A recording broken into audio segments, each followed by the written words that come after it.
passar neste momento para a conferência de encerramento. Neste momento queremos convidar o Dr. Fred Didier Júnior.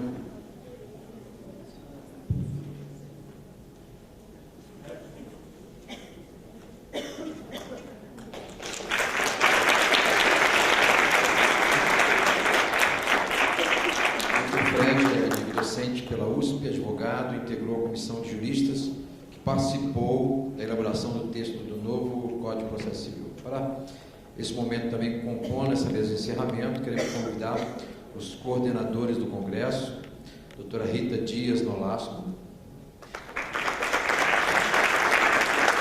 doutor Paulo Mendes de Oliveira,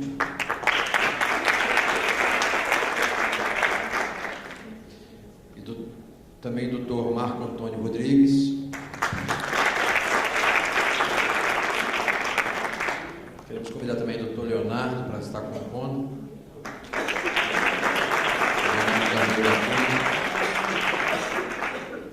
Então, cumprimentar essa mesa ilustre da finalização do nosso congresso, ter o privilégio de contar com os grandes nomes do processo civil brasileiro, da Fazenda Pública em Juízo, Dr. Fred Didier, Dr. Leonardo Carneiro da Cunha, grandes amigos que foram meus colegas de doutorado na PUC de São Paulo. Tive a honra de ter esses dois colegas maravilhosos no doutorado da PUC de São Paulo.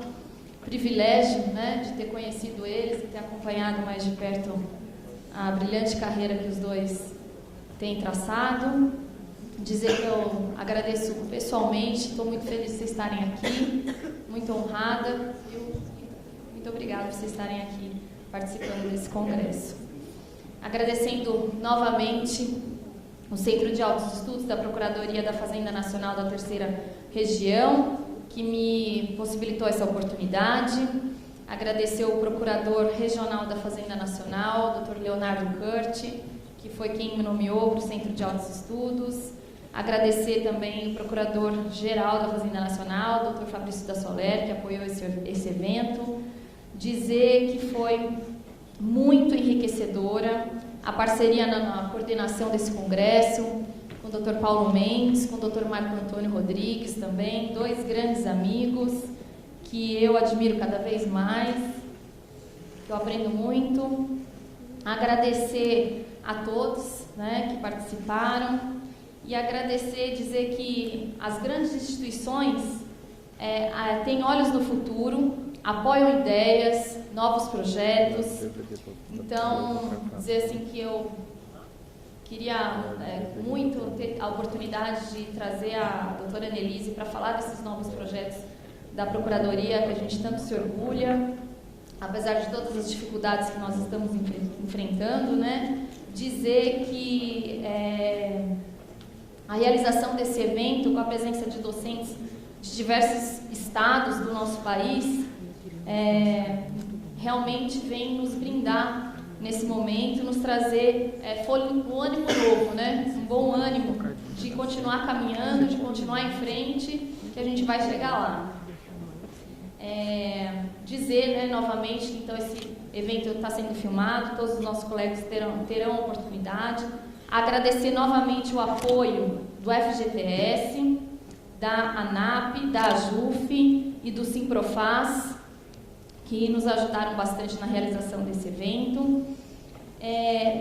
E, para finalizar, dizer o meu muito obrigado a todos os colegas, ao Dr. Milton, do Centro de Altos Estudos, e o meu muito obrigado na palavra, na expressão da língua portuguesa. O significado da palavra obrigado é um significado muito profundo. O Tratado de São Tomás de Aquino, ele traz 3 níveis de gratidão. O primeiro nível é o nível de reconhecimento intelectual, é o nível mais superficial de gratidão. O segundo nível é do agradecimento a alguém, do dizer que sou grato pelo que me fez. E o terceiro nível, que é o nível mais profundo de gratidão, é o nível do comprometimento, do vínculo, quando nós nos sentimos vinculados com as pessoas, comprometidos. Então, é nesse sentido que eu digo ao Paulo, ao Marco Antônio, ao Fred, ao Léo, o meu muito obrigado. Que a gente continue parceiros aí nessa vida acadêmica. Aproveitar agora também no encerramento do nosso congresso, falar do primeiro Fórum Nacional do Poder Público, que vai ser realizado dia 17 e dia 18 de junho, né, amanhã e sábado, aqui na Procuradoria da Fazenda Nacional, que vai sediar esse evento. Esse evento é coordenado também por mim, pelo Marco Antônio, pelo Paulo, com a bênção do Fred Didier. Sim. A ideia, né, dos fóruns nacionais, né, para discutir o projeto do Código de Processo Civil foi do Fred. A gente se inspirou na ideia dele. Foi no FPPC, né, que a gente teve a ideia de fazer o Fórum Nacional do Poder Público. Esse primeiro fórum tem 6 grupos de debates. O primeiro grupo é sobre prerrogativas processuais do poder público, que vai ser liderado pelo professor Leonardo Carneiro da Cunha. O segundo grupo é sobre os meios alternativos de solução de conflitos, que vai ser liderado pelo Dr. Fábio Capucho, de Mato Grosso do Sul.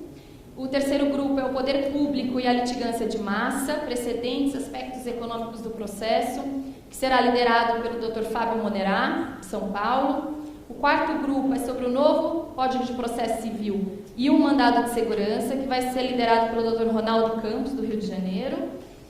O quinto grupo é sobre o novo Código de Processo Civil e a execução fiscal, que será liderado pelo Dr. Newton Ramos, do Maranhão. E o sexto grupo é o novo Código de Processo Civil e o processo tributário, que vai ser liderado pelo Dr. Ravi Peixoto, da Paraíba. Então, a intenção do fórum é agrupar toda a advocacia pública de todos os estados, municípios. É um evento aberto a todos aqueles, não só a advocacia pública, mas a todos aqueles interessados, né, no estudo do processo civil público, para a gente tentar propor enunciados interpretativos para ajudar na orientação da aplicação do novo Código de Processo Civil. E a gente está começando o Fórum Nacional agora, tenho certeza que ele vai frutificar e pode ser utilizado para cenários de debates também de projetos de lei, como o projeto da nova lei de execução fiscal e outros projetos.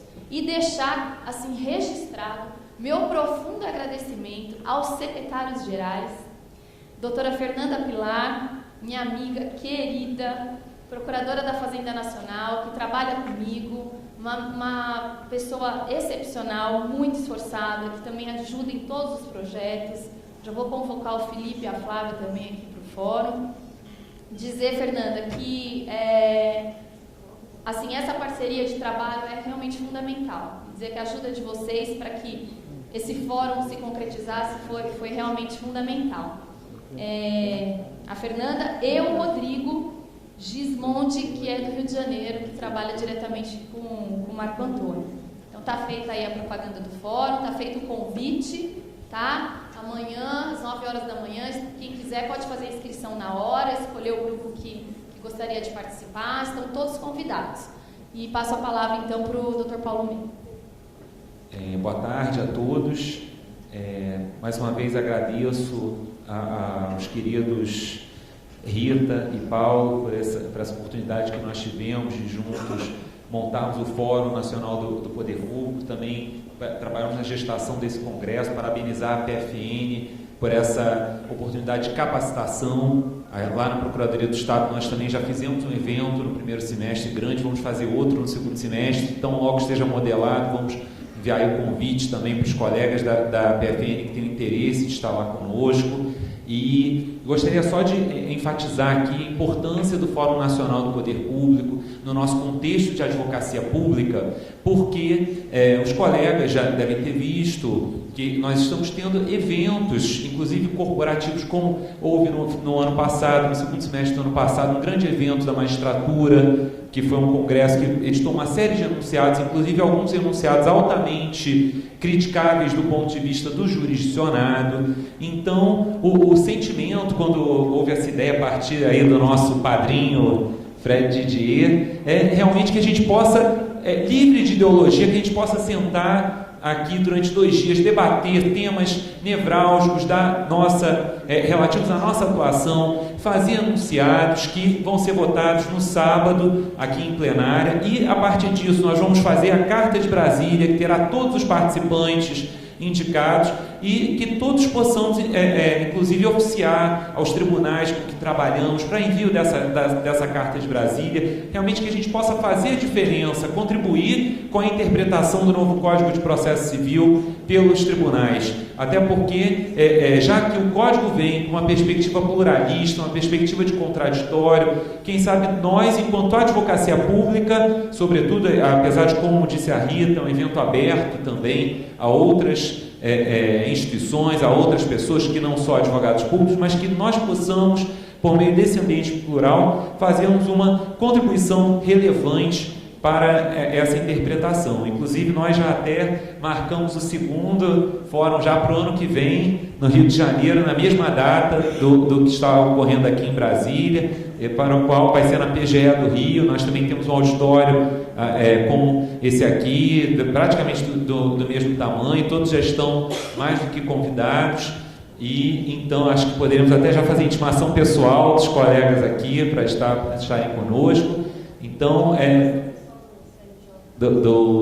na pessoa do Dr. Rogério, a gente faz a intimação, e então já agradeço mais uma vez, e nós contamos com a presença de todos amanhã conosco.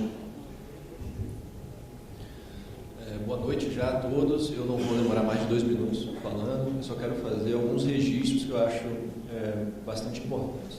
Primeiro, todos os agradecimentos já foram feitos. Eu quero dizer que foi uma grande honra participar dessa jornada de montagem desse congresso com a doutora Rita, com o doutor Marco Antônio, e dizer que nós conseguimos, pela primeira vez, trazer alguns dos maiores processualistas do país, graças à união de forças. Graças à união das forças da Rita, o grande trabalho da Rita, o grande trabalho do Marco Antônio, procurador do Estado do Rio de Janeiro, e o meu trabalho. E a gente conseguiu trazer para a nossa casa, a Procuradoria da Fazenda, alguns dos maiores processualistas do país. Acho que é o maior evento em termos de palestrantes notórios que já foi realizado na PGFN. Então eu quero deixar esse registro, porque isso deu muito trabalho. Eu queria agradecer muito aos senhores que estão aqui prestigiando esse evento. Nós vamos transmitir para todo o país. As palestras do professor Leonardo estão sendo gravadas, vão ser transmitidas para mais de 2.000 procuradores. Então eu queria, na AGU também, então eu queria fazer esse registro.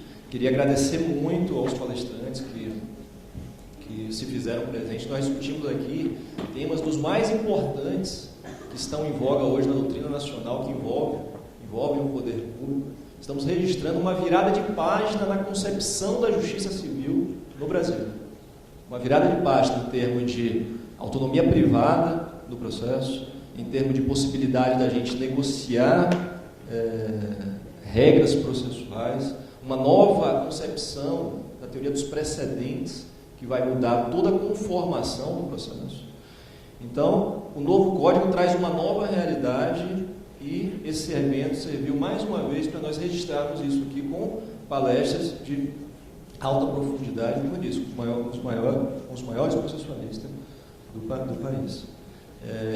Eu quero agradecer muito a presença de todos, e não vou me alongar mais, vou passar a palavra para o nosso professor de todos nós, o professor Fred Didier, que dispensa apresentações, mas eu gosto sempre de registrar que é uma honra muito grande, professor Fred, a Procuradoria da Fazenda, tê-lo aqui conosco, agora pela 2ª vez, prestigiando o nosso evento, que demonstra que todos gostamos muito da sua última palestra, aprendemos muito, nos instigou bastante, e vários colegas pediram a gente convidá-lo, e a gente agradece muito a sua sempre disponibilidade com a Procuradoria da Fazenda.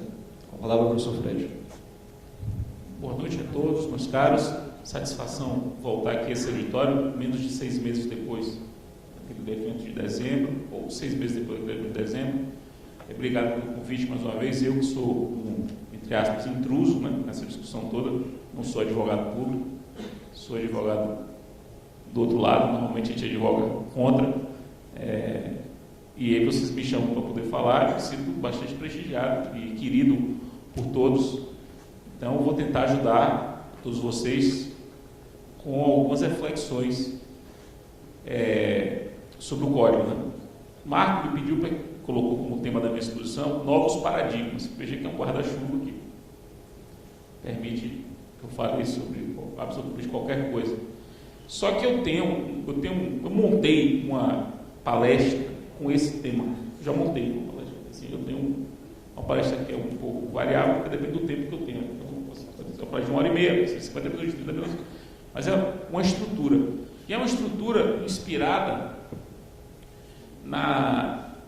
de um modo de expor que muito comum na Itália e que no Brasil, entre os processualistas, vem sendo difundido pelo meu queridíssimo amigo Daniel Mitidiero, mestre de Paulo, que é o de colocar sempre um subtítulo nos seus livros, de uma coisa a alguma coisa. Então, veja que Mitidiero escreveu um livro sobre antecipação de tutela, e ele, antecipação de tutela, da tutela cautelar à técnica antecipatória. Publicou um livro sobre Corte Suprema, da jurisprudência ao precedente, claramente inspirado em obras muito famosas, como, por exemplo, a obra de Bobbio, da estrutura à função, das fontes às normas, de Guaxinim. Ele segue essa forma de expor que é interessante. Então, o que eu fiz? Eu fiz um da a com vários itens no código. Então, essas são as diretrizes do código. Sai de um ponto para ir a outro. Eu vou falar tantas quantas meu tempo der. Tem várias. Então, eu vou ficar listando e vou falando até o tempo acabar. E vou começar com o seguinte da litigância desenfreada à litigância responsável. A transformação da litigância que o código visa implementar. E essa transformação é menos óbvia do que os temas óbvios, como precedentes, negócios, etc. São temas óbvios. Essa transformação da litigância de desenfreada, ou desembestada, ou sem limites, para uma litigância responsável, ela é muito evidente ao longo de todo o código. E eu quero dar alguns exemplos de como o código se preocupa com isso. Como o código é muito preocupado com essa litigância responsável. Vou começar com o óbvio exemplo dos honorários advocatícios. Na semana passada, a retrasada, eu fui procurado por um cliente que estava negociando com a outra parte, para não entrar na justiça, um acordo. Eles estavam na fase de negociação. A outra parte dizia que tinha um crédito de 35 milhões e o meu cliente dizia que devia 5 milhões. E a outra parte dizia que aceitaria 9 milhões para não entrar na justiça. Mas também, se entrasse na justiça, cobraria 35. E usou isso como uma ameaça ao meu cliente, que estava muito assustado, e pediu uma reunião para a gente conversar. E aí, o que você acha? Se eu não pagar 9 milhões, ele vai me pedir 35. E aí, eu disse para ele, como vou dizer para vocês, a pessoa que agora, no Código Novo, negocia nesses termos, está negociando com base num software do Código passado. Porque, pensem comigo, se o sujeito pede 35 milhões no Código Novo, ele pede 35 milhões, sendo razoável ganhar 10, ele mesmo está sendo 10, vamos imaginar que ele ganhe 15, vamos imaginar que ele pede 35 e ganhe 15. Se ele pede 35 e ganha 15, ele perde 20. Perdendo 20, ele vai pagar 20% de honorário sobre 20. Então, ele vai pagar 4 milhões de reais de honorários. Ele vai pedir 35, ganhar 15 e pagar 4 milhões de honorários. Já começamos aí com 11, né? Então, ele pediu, já está em 11. Se você levar em consideração que ele vai ter que pagar os 20% de honorários contratuais ao advogado dele, dos 11 milhões, ele vai ficar com 9 pagando 4. Se você levar em consideração que ele vai ter que pagar 27 mil de imposto de renda, né? Ele vai ganhar 6 líquido e pagar 4, ou seja, vai ganhar 2, ou não, vai ganhar 6, né? Porque eu já fiz o abatimento dos 4, ele vai ganhar 6. É uma briga que não terá valido a pena para ele. Não terá valido a pena para ele. Os honorários advocatícios, tal como colocados no código, fazem com que, necessariamente agora, a demanda seja posta de uma maneira responsável. E o advogado que não percebe isso está colocando o cliente numa situação muito delicada, a ponto de, a depender do cálculo que se fizer, pode ser que o advogado ou o cliente ganhe mais do que o próprio cliente. Pode ser.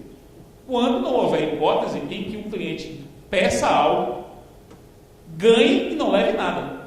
Porque veja que nesse exemplo que eu dei, se ele ganhasse 8 milhões, por exemplo, ele ia ganhar 8 milhões e ia pagar mais do que ganhou. Por exemplo. Então, esse é o primeiro ponto de uma transformação implícita que o código estabelece, e que eu estou percebendo que as pessoas não estão tendo muita preocupação com isso. O segundo ponto, lá no artigo sobre valor da causa, há uma mudança singela, pouca gente tem percebido, não tem palestra sobre isso, né? Tem palestra sobre negócio, precedentes e RDR, mas sobre o que eu vou dizer agora não tem palestra, que é um dispositivo que diz o seguinte: o valor da causa é o valor do pedido, inclusive nas indenizações por dano moral. Isso é um inciso novo que foi acrescentado no código. Isso não existia no código passado. O que é que se diz? O que é que quer dizer esse dispositivo? Que agora acabou aquela história de se entrar na justiça com condene o réu a me indenizar pelos meus prejuízos morais de acordo com o que Vossa Excelência achar que eu tenho direito. Quer dizer, eu peço em aberto, e curiosamente, né, isso foi estimulado pela jurisprudência, eu peço em aberto, o juiz dá alguma coisa e eu recorro, o que é um absoluto nonsense, né? Porque se eu digo, Vossa Excelência, fixe quanto eu mereço, aí ele fixa e eu recorro, significa que o meu pedido já estava esquisito. E por que se fazia isso? Se fazia isso para não ter derrota. Muitos advogados me diziam isso: mas para que eu vou pedir 30 mil? Vai que ele me dá R$1.000. Aí eu tenho derrota. Eu não posso perder. É a lógica da litigância, que você litiga sem poder perder. Isso é uma litigância irresponsável. O código não admite mais isso. Aquele entendimento clássico do STJ tem que ser revisto. Vamos para um terceiro dispositivo. É um dispositivo antigo que o código repetiu, que é aquele segundo o qual, nas ações para discutir a dívida, eu tenho de dizer quanto eu devo. Parágrafo 2º do 330 e do 330, se eu vou entrar com a ação para discutir o quanto da dívida, não é para discutir a existência dela, mas o quanto, eu tenho de declinar qual é a parcela de controvérsia, sob pena de inépcia. Isso já existia no Código passado e foi reforçado agora, foi relembrado agora com a previsão expressa que se trata de inépcia, 330, parágrafo 2º.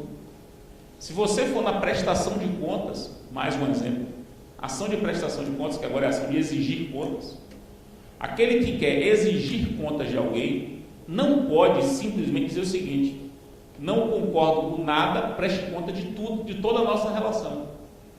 Como muita gente fez no estado do Paraná, que é um caso clássico do estado do Paraná, contra o Banestado, de milhares de correntistas do Banestado perceberam essa via para ganhar dinheiro, que era o seguinte: entrar com a prestação de contas contra o Banestado dizendo que não concordava com nada dos últimos 20 anos da relação entre credor e devedor, cabendo ao banco prestar contas de todos os lançamentos que apareciam nos estrados nos últimos 20 anos, sem dizer qual é o que ele achava que era indevido. Não é assim: eu vi aqui um lançamento X que eu não reconheço, preste conta disso. Não, é preste conta genericamente de uma relação de mais de 20 anos. Isso é uma demanda absolutamente irresponsável, inclusive demanda cuja defesa é possível. O Código Novo, veja lá na ação de exigir contas, ele diz: na ação de exigir contas, o autor tem de discriminar na petição judicial especificamente quais são as contas que precisam ser prestadas. Vocês aqui falaram na palestra de Léo sobre a necessidade de declinar o valor na impugnação ao cumprimento de sentença. Isso também é uma comprovação, uma demonstração de litigância responsável que o Código impõe. Esses dispositivos todos que eu mencionei são dispositivos expressos, que somados revelam claramente a diretriz do Código de qualificar a litigância. Mas há um dispositivo que não é expresso nesse sentido, mas que bem interpretado vai na mesma linha. E com isso eu encerro essa primeira diretriz. Vocês sabem que o parágrafo 1º do 489, ele traz 6 hipóteses em que não se considera fundamentada a decisão judicial. Tem 6 incisos em que o legislador reconhece que naqueles casos a decisão não é fundamentada. Um deles, o inciso, por exemplo, 5, que é o que diz que não se considera fundamentada a decisão que se funda num precedente, sem demonstrar que o caso é um caso que se subsome ao precedente. Então, se só dizer, com base na súmula tal decido, sem dizer que o caso é um caso que se encaixa na súmula, é uma decisão não motivada. Para dar um exemplo, dentre os 6 que estão lá no parágrafo do 489. Pois bem, o que isso tem a ver com a litigância responsável, tal como eu estou expondo para vocês? Na linha do que Mitidiero defende, que eu acho que está corretíssimo, Mitidiero diz o seguinte, que o dispositivo que impõe ao juiz um dever de fundamentação com esse grau de analiticidade, com esse grau de sofisticação, num processo que se pauta pela cooperação, traz como efeito reflexo a necessidade de apostulação ser também assim. Aquele que postula com base em precedente obrigatório não pode simplesmente se referir ao precedente. Ele tem que dizer que o caso, por que aquele caso se aplica ao precedente. Aquele que postula contra o precedente, portanto, para que o precedente não seja aplicado ao caso, não pode simplesmente dizer que o precedente não se aplica. Ele tem que demonstrar que há distinção, exatamente como manda o parágrafo 1º do inciso 6, parágrafo 1º do 489. Em suma, a exigência de motivação qualificada impõe uma exigência de postulação qualificada. Por quê? Porque não se admite mais no Código postulações genéricas, pouco claras, né, obscuras.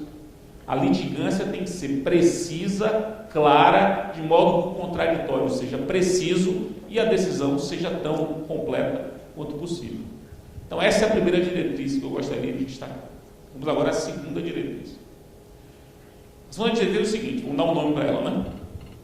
Do processo coletivo das ações coletivas, ao processo coletivo misto, ou de técnica mista. Do processo coletivo das ações coletivas ao processo coletivo de técnica mista. Vou explicar. O nome que eu dei foi propositadamente pedante, para que vocês ficassem prestando atenção no que eu vou dizer, né? Porque se eu dissesse algo muito simples, vocês não prestarem atenção. Então, eu tive que dizer dessa forma para vocês entenderem. Olha só, para vocês prestarem atenção no que eu vou dizer.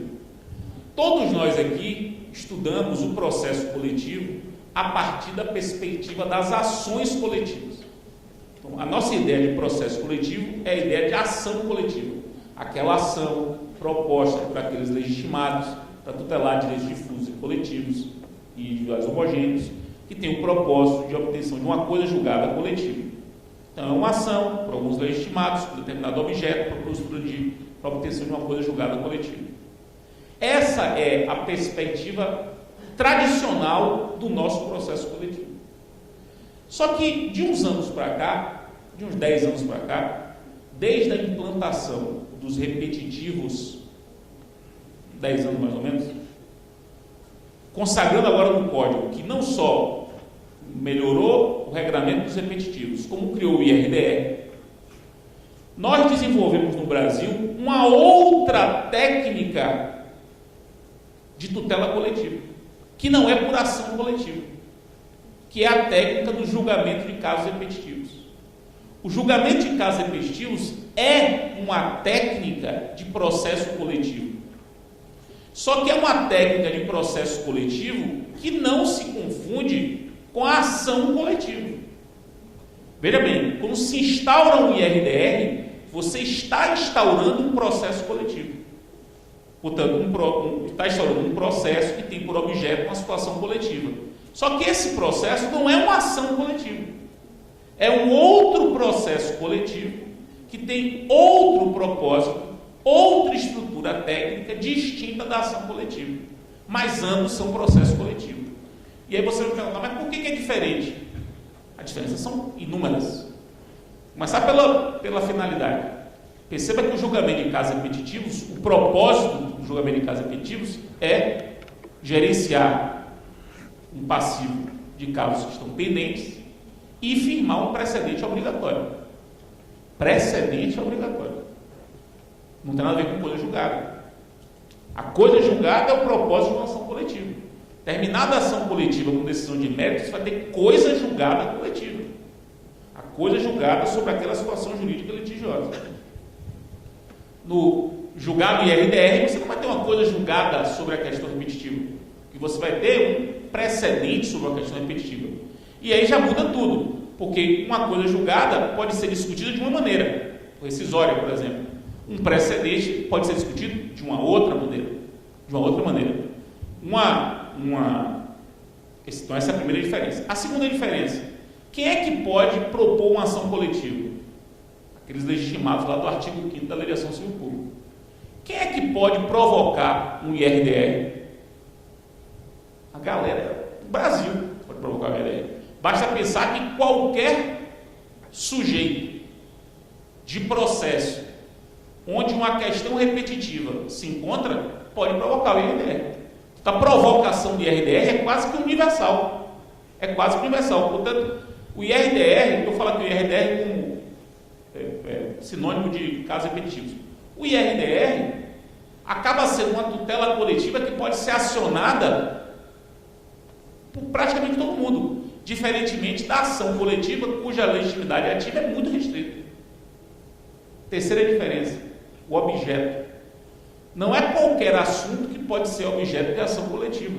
O senhor sabe da TFE que não pode haver ação coletiva em matéria tributária, mas pode ter IRDR em matéria tributária, porque não há nenhuma questão de direito que não possa ser objeto de IRDR.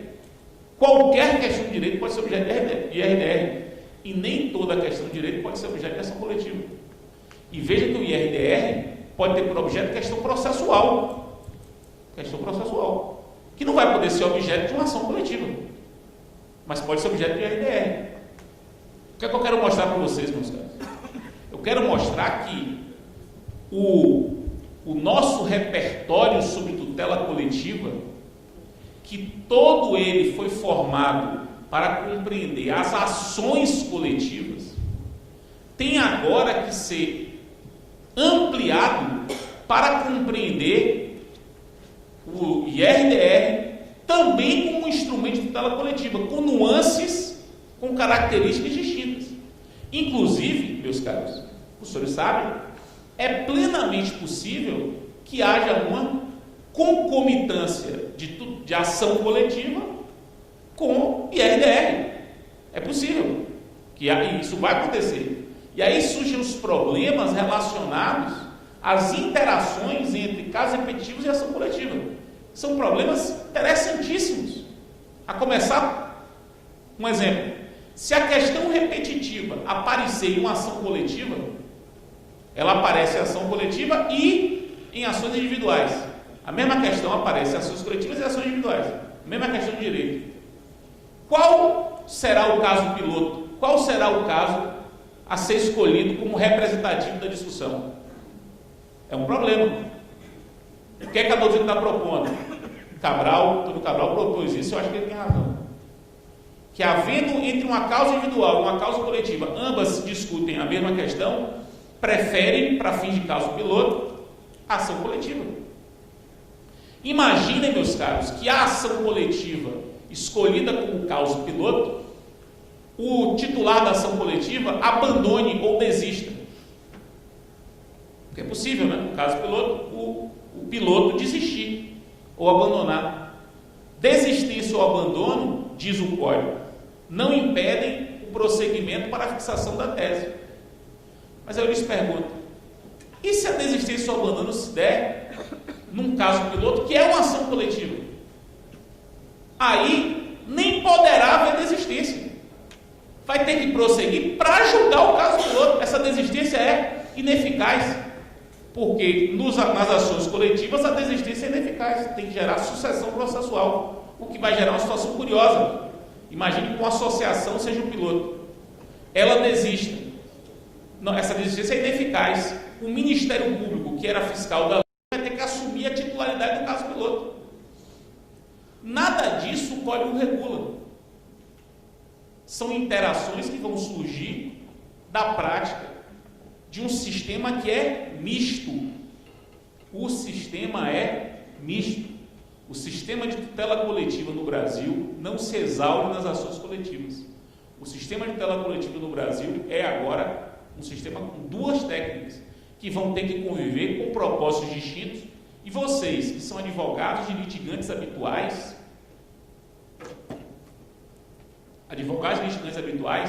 vão ter que pensar estrategicamente o que é mais estratégico, a depender do caso, se valer de um instrumento ou de outro, porque as estratégias do IRDR são umas, porque o propósito é gerar um precedente obrigatório.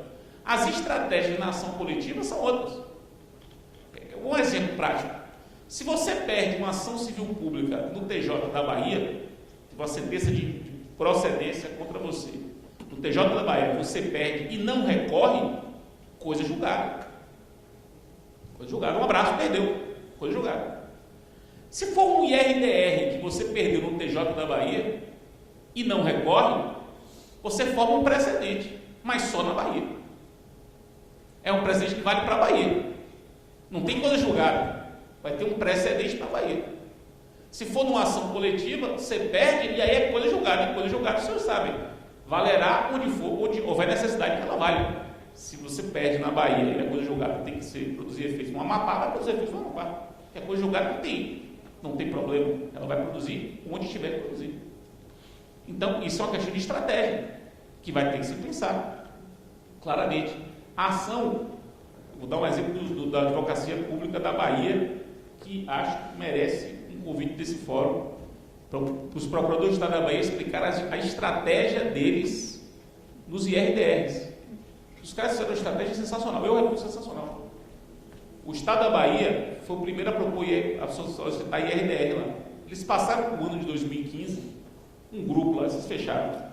Eram uns 10 caras, assim, top de linha da litigância do Estado da Bahia, da Procuradoria do Estado. Se reuniram, passaram o ano de 2015 selecionando os casos para IRDR, selecionaram 11 casos. 11 casos. Isso aqui. Prepararam tudo certinho. O código começou a vigir dia 18 de março, uma sexta-feira. 22, terça-feira, eles protocolaram os 11. Só que o que é protocolar o IRDR? O que é protocolar o IRDR? Eles esperaram a regulamentação do tribunal e perceberam o seguinte: como há diversos processos repetitivos, eles foram naquele cujo relator compreendia mais as teses. Neste caso aqui, a gente quer suscitar IRDR nesse caso aqui.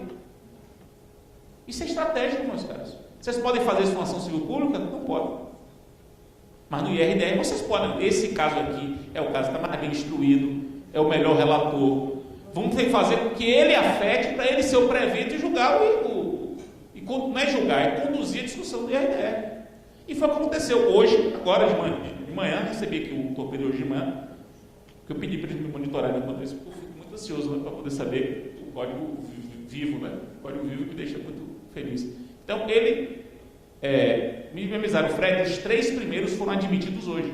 Então, já existem 3 IRDRs admitidos na Bahia, os 3 do Estado da Bahia.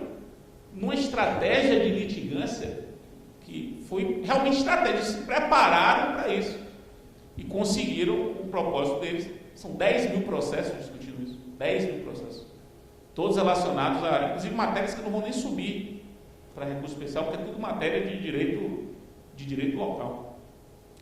Então, essa é a segunda diretriz que eu gostaria de destacar. É preciso pensar agora um modelo que foi absolutamente aperfeiçoado pelo Código, que é um modelo de processo coletivo misto, em que convivem técnicas de ação coletiva e de julgamento de casos repetitivos.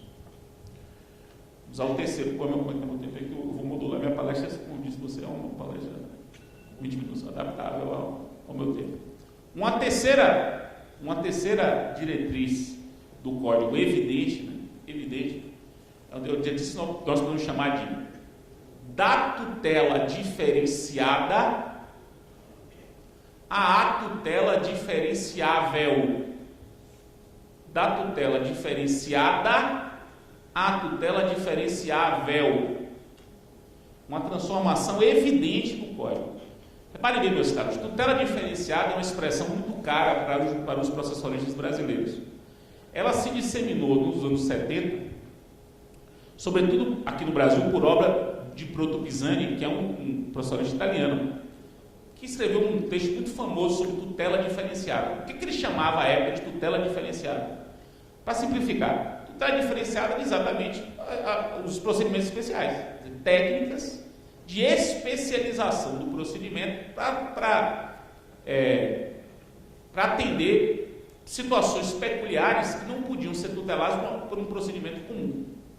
Então, a tutela diferenciada era uma técnica legislativa de criação de adaptações procedimentais às situações peculiares do direito material, sobretudo isso. Só que veja que a tutela diferenciada sempre foi vista pela perspectiva do legislador. Quer dizer, o legislador criaria parâmetros ou padrões de procedimentos diferenciados em relação ao comum. Ou seja, a tutela diferenciada era vista como um aumento do cardápio legislativo de procedimentos. Quer dizer, o legislador, que apresenta um cardápio de procedimentos pelos quais parte pode ser valer, teria que ampliar esse cardápio, colocar procedimentos mais adequados a determinadas situações. Então, era uma visão muito importante para a época, influenciou demais o pensamento brasileiro. Só que chegando na década de 90 aqui no Brasil, se começou a perceber que um esgotamento dessa ideia. Porque o legislador nunca conseguia imaginar todas as peculiaridades de um caso.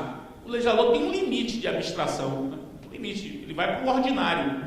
Então ele consegue imaginar uma abstração até certo ponto. Só que os casos concretos começavam a revelar problemas insuspeitos até então. Então começou a se desenvolver no Brasil o entendimento segundo o qual o juiz, e aí não mais o legislador, o juiz, no caso concreto, percebendo as peculiaridades do caso concreto, poderia fazer ajustes do processo no caso concreto. Portanto, uma diferenciação do procedimento feita pelo juiz caso a caso. Portanto, a tutela deixa de ser pronta, quer dizer, o procedimento deixa de ser pronto para ser utilizado e passa a ser um ponto de partida que pode ser manipulado pelo juiz fazendo ajustes caso a caso, tanto de um procedimento prêt-à-porter a um procedimento de alfaiataria judicial. Quer dizer, o juiz, como alfaiate, vai fazer um procedimento sob medida daquele caso, não necessariamente indo para uma loja pegando um procedimento prêt-à-porter para ser utilizado, qualquer que seja o caso. Muita gente defendeu isso, o Código Português consagrou isso expressamente, o Código Português consagrou isso, o Código Inglês também, o Código Inglês de 99 também consagrou essa possibilidade. Isso impressionou muitos brasileiros. Muitos brasileiros começaram a defender que isso seria possível no Brasil, embora sem previsão legal, seria possível no Brasil a partir da ideia de devido processo legal ou de direito de ação. Eu, particularmente, defendia pelo devido processo legal, Marinoni, por exemplo, defendia pelo direito de ação. Para Marinoni, o direito de ação é exatamente o direito à construção de um procedimento adequado a cada caso. E eu defendia a mesma coisa com base no devido processo legal, entendendo que um processo, para ser devido, tem que ser adequado às peculiaridades do caso. Então, essa foi, assim, o desenvolvimento do tema nos anos 90, aqui no 90 e 2000 aqui no Brasil, com a diferenciação da tutela pelo juiz. Pois bem, nada mais natural do que um código que começou a ser escrito em 2009, no nosso código de hoje, a minuta começou a ser redigida em 2009, fosse influenciada por isso, natural. Na primeira versão do anteprojeto, havia a cópia do Código Português, uma cópia do Código Português, na versão do anteprojeto. O juiz poderá adequar o processo às peculiaridades do caso. Tinha um dispositivo no Código que diz isso. Esse dispositivo bateu o recorde de impugnação parlamentar no Senado. Foi o dispositivo mais mal avaliado no Senado, fase 1, a ponto de ele ter saído já no Senado, fase 1. Ele nem foi para a Câmara, nem voltou para o Senado. Ele nem chegou a ser aprovado pelo Senado. Tamanha rejeição que parte dos advogados que não conheciam toda essa discussão, os advogados conheciam essa discussão de processualista. Vai para a advocacia, de um modo geral, ver como é que o juiz pode fazer o procedimento que quiser no caso a caso, no dia de um não pode, acabou, não deixa. Não passou. Pois bem, só que o código, nada obstante não conter essa regra, o código traz manifestações dessa diferenciação caso a caso feita pelo juiz. Basta ver a regra que permite que o juiz dilate os prazos processuais. Agora o juiz pode dilatar os prazos processuais de acordo com as peculiaridades do caso. Percebam que isso é uma regra que permite que o juiz ajuste o processo caso a caso. Pois bem, só que aí o tempo foi passando e as discussões dos anos 2010 em diante, que eu não sei como é que chama isso? Anos 10? Como é que chama? Anos 90, anos 10. Para a nossa geração dizer anos 10 parece coisa que... eu sei que é 2010, mas ninguém vai entender que a gente está falando de anos 10, que é 2010. Mas entendam vocês, anos 2010, acho que vocês entendem assim, anos 2010, a doutrina do Brasil já estava numa outra fase. E aí o código já era um código escrito para os anos 90. Veja que coisa interessante. Porque nos anos 2010 já estava escrito outra coisa, que era a diferenciação do procedimento, não mais apenas pelo juiz, mas pelas partes. E aí surge a ideia dos negócios processuais atípicos, que é a última fronteira da diferenciação da tutela judicial. Que de uma tutela judicial pronta e acabada, oferecida pelo legislador, a uma tutela judicial ajustada ao caso concreto, ora pelo juiz, como se pretendia nos anos 90 e nos anos 2000, e agora com o Código tendo consagrado, e aí passou, isso veio da Câmara, colocamos isso lá no artigo 190 e passou. Nós temos agora um procedimento que pode ser simplesmente construído pelas partes. Simplesmente construído pelas partes. Falei sobre isso aqui em dezembro e repito. Para mim é plenamente possível que vocês façam isso e no âmbito administrativo. A consensualidade invadiu o direito público. Uma orientanda minha no doutorado, procurador do Estado da Bahia, Lorena Miranda, vai defender agora, 22 você podia inclusive ir nessa época, 22 de agosto. É uma segunda-feira. A tese de doutorado dela é Convenções Processuais e o Poder Público. A tese de doutorado é só sobre ela, procuradora do Estado, enfrentou o tema. E ela parte de uma premissa que é uma premissa correta, meus caros. A consensualidade invadiu o direito público. Não adianta a gente negar isso. A consensualidade invadiu o direito público. E quando eu uso o verbo invadir, que parece um verbo pesado, mas eu falo por bem. Conquistou, vou usar um verbo mais leve. Conquistou o direito público. Conquistou o direito público. Não é por acaso que nós hoje falamos em acordo de leniência. Não é por acaso que nós temos uma lei nacional de mediação que tem um capítulo inteiramente dedicado à mediação e à autocomposição envolvendo o poder público. Não é por acaso que falamos em colaboração premiada. Não é por acaso que falamos em parceria público-privada, arbitragem do poder público. Isso é o quê? Isso é uma claramente demonstração de que no espaço do direito público há espaço para consenso. Por que o direito público, do direito penal ao direito administrativo sancionador, do direito penal ao administrativo sancionador, está sendo conquistado pela consensualidade tutelada, uma consensualidade limitada, mas uma consensualidade. O processo que envolve o poder público não vai ter? Não faz o menor sentido. Não faz o menor sentido. Então, por exemplo, um acordo que vocês podem criar um modelo de acordo de parcelamento que tenha cláusulas modulando futura execução fiscal, como, por exemplo, só tem efeito suspensivo o embargo da execução fiscal se tiver pior em dinheiro. Isso pode ser colocado como uma cláusula de acordo. Mas por que não? Ou pior em dinheiro, ofensa bancária, com 30% a mais. E eu estou dando uma sugestão, mas outras tantas podem ser pensadas. Eu quero uma sugestão que pode ser tranquilamente utilizada. Você faz um acordo com o poder público que coloca um bem em garantia. Um bem em garantia, um imóvel. Só que o imóvel é de terceiro. E você pode botar um imóvel de terceiro como garantia. Você pode colocar uma cláusula lá de renúncia à alegação de penhorabilidade por qualquer um. Uma cláusula prévia de renúncia à alegação de penhorabilidade. Isso é plenamente possível. Isso é um negócio processual, meus caros. Que ser feito na celebração do contrato administrativo.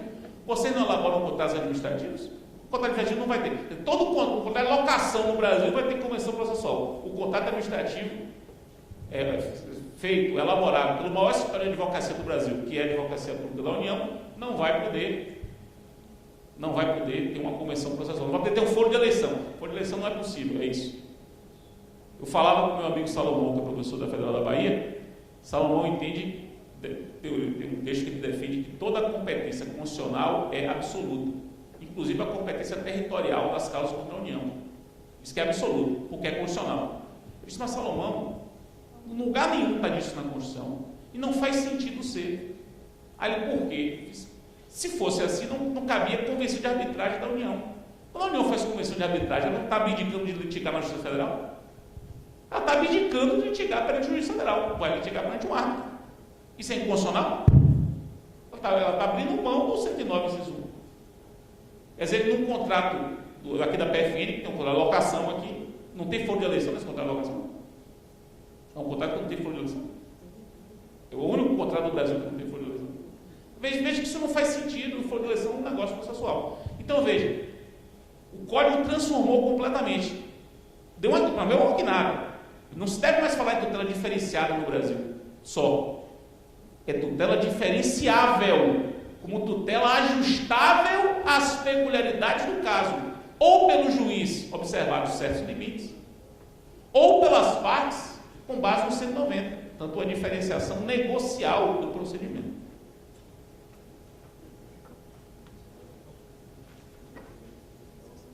É porque o problema é um preconceito. O Paulo está me dizendo assim, negócio jurídico e fazenda pública, isso vai prejudicar a fazenda. Como se todo negócio fosse prejudicar a fazenda. Isso é um erro, meus caros. Primeiro que o negócio pode beneficiar a fazenda, e o negócio pode ser bom para ambas as partes. Ambas as partes é mal, porque remete a Russomano, né? Remete a Celso Russomano, não deveria ter falado isso, mas pode ser bom para todo mundo. Meus caros, a gente está vivendo uma época em que o procurador da República chega para um acusado de crime e negocia pena, negocia perdão judicial, e vocês da Fazenda Pública vão ficar discutindo se podem fazer uma convenção processual. Isso não faz o menor sentido, meus caros, com todo respeito, não faz o menor sentido. Quer dizer que cabe colaboração premiada no processo penal, mas não cabe colaboração premiada na improbidade administrativa. É isso. Improbidade administrativa, eu não posso negociar sanção da improbidade. Agora eu posso negociar sanção penal. Sanção penal é objeto de negociação. Agora sanção de improbidade não, essa não dá. Isso não faz o menor sentido. Não faz o menor sentido. A proibição de autocomposição em improbidade administrativa é uma proibição que agora foi ressuscitada, né? Porque a MP caiu, ela foi ressuscitada, mas veja que é um fóssil legislativo. Ela é um fóssil legislativo, que ela vem de 92, parágrafo 1º do artigo 17 da Lei de Improbidade, vem de 92. Em 92 não havia transação penal no Brasil, só veio em 95. Não havia suspensão condicional do processo penal, que veio em 95. Então, o que é que o pessoal de 92 fez? Transformou a ação de improbidade no que era ação penal. Quer dizer, a ação penal é uma ação indisponível, não pode fazer acordo, não pode fazer nada. Então, a ação de improbidade, em 92, tinha que seguir essa linha. Aí, de 95 para cá, a ação penal se transforma, transação penal, suspensão condicional do processo penal, colaboração premiada, se transforma num processo em que a consensualidade invadiu, e a ação de improbidade continua a mesma de 92. É um fóssil legislativo. Fóssil é uma das palavras mais emblemáticas, porque conceitue fóssil, você sabe conceituar. Eu sei lá para o dicionário, eu vou conceituar fóssil da minha maneira, sem conceituar, sem ver o dicionário. O que é um fóssil? Fóssil é aquilo que você vê, qualquer coisa que você está vendo, que é visível, e que você vendo sabe que não é do seu tempo. Você sabe, isso aqui é um resquício, eu estou vendo um resquício de um tempo que existiu e ficou, foi ficando. É uma sobra da história. É uma sobra da história. Um retrato do passado. Eu estou conceituando o fóssil dessa maneira. O parágrafo 1º do 17 é um fóssil. Você vê claramente que é um dispositivo que teve o seu papel, mas não tem menor sentido hoje em dia. Menor sentido. Não há nenhuma aplicação. Não por acaso, o Ministério Público Federal está fazendo colaboração premiada em improbidade administrativa. Em diversos casos. Inclusive, me disseram que há cláusulas de colaboração premiada penal que envolve não entrar com a ação de improbidade. Quer dizer, a cláusula é, vamos discutir só isso aqui, está resolvido, a gente não entra com a ação de improbidade. O Ministério Público não entra. Você veja que é uma negociação, é uma espécie de troca. Eu, particularmente, não vejo nenhum problema nisso. É preciso abrir a cabeça. Com isso, meus caros, eu consegui falar com quantos? 3? Eu tenho 7. Eu selecionei 7 para poder falar. Mas eu acho que 3. É porque eu fico modulando. São peças que eu vou adaptando de acordo com a. Por exemplo, mediação é uma mudança, né? Dos meios alternativos à justiça multiportas. É uma outra diretriz. Dos meios alternativos à justiça multiportas. Mas vocês já falaram sobre isso aqui. Uma outra diretriz é da jurisprudência dominante aos precedentes obrigatórios. Mas vocês também já falaram aqui sobre isso. Então, seria uma perda de tempo. Da boa-fé subjetiva à boa-fé objetiva. Isso é uma transformação evidente do processo inquisitivo ao processo cooperativo. Há diversas transformações, são transformações do sistema que são fundamentais para que a gente possa compreender o novo processo civil brasileiro. Meus caros, muitíssimo obrigado, parabéns pelo evento e boa sorte amanhã no fórum.